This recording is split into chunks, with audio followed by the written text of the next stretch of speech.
National highway 19 UP के Kanpur division का औरैया दिल्ली से 400 किलोमीटर दूर, लखनऊ से उसकी दूरी 200 किलोमीटर थी। इसी नेशनल हाईवे पर एक ट्रक दिल्ली से मजदूरों को लेकर उनके घर जा रहा था। इन मजदूरों को झारखंड और बंगाल जाना था। सफ़र लंबा था। 16 मई की भोर हो गई थी। सुबह के 3 से 3:30 बजे का वक्त था। ड्राइवर को चाय पीने की तलब लगी। उसने नेशनल हाईवे 19 पर मिहौली के पास एक ढाबे पर ट्रक रोका और चाय पीने उतरा। मजदूर नींद में थे, ट्रक में सो रहे थे और तभी पीछे से एक ट्रेलर ट्रक आया और हाईवे पर खड़े ट्रक को जोरदार टक्कर मार दी।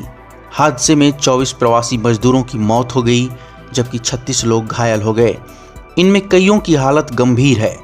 हादसे के शिकार हुए दोनों ट्रकों में मजदूर यात्रा कर रहे थे। अभागे मजदूरों के ट्रक आपस में टकरा गए और नेशनल हाईवे 19 पर मौत के तांडव ने दिलों को झकझोर दिया। उत्तर प्रदेश के मुख्यमंत्री योगी आदित्यनाथ ने घटना पर दुख जताया है। पीटीआई से बातचीत में सर्किल ऑफिसर सुरेंद्र नाथ यादव ने कहा कि दिल्ली की ओर से आ रहे ट्रक में ट्रेलर ट्रक ने टक्कर मारी और हादसा इतना जबरदस्त था कि दोनों ट्रक पलट गए। कानपुर के इंस्पेक्टर जनरल मोहित अग्रवाल ने भी इस घटना की पुष्टि की। अग्रवाल ने कहा कि औरैया कानपुर देहात रोड पर दिल्ली से आ रहे ट्रक का ड्राइवर एक दुकान पर चाय पीने के लिए रुका था।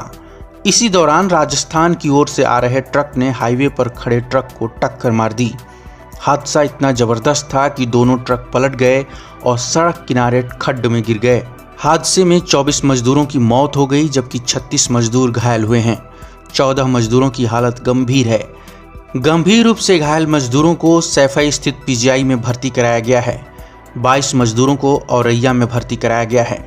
यूपी सरकार ने मारे गए मजदूरों के लिए 2 लाख रुपए के मुआवजे का ऐलान किया है, जबकि 50,000 रुपए गंभीर रूप से घायलों को दिए जाएंगे। घटना पर शोक जताते हुए मुख्यमंत्री योगी आदित्यनाथ ने कहा कि पहले ही निर्देश दिए जा चुके हैं कि कोई भी मजदूर ट्रकों से यात्रा नहीं करेगा। राज्य के सीमाई इलाकों में जिलाधिकारी 200 बसों का पुल रखें ताकि मजदूरों को बसों से उनके घर भेजा जा सके। इसके लिए पहले ही फंड जारी किया जा चुका है। जिलाधिकारी इसका पालन सुनिश्चित करें।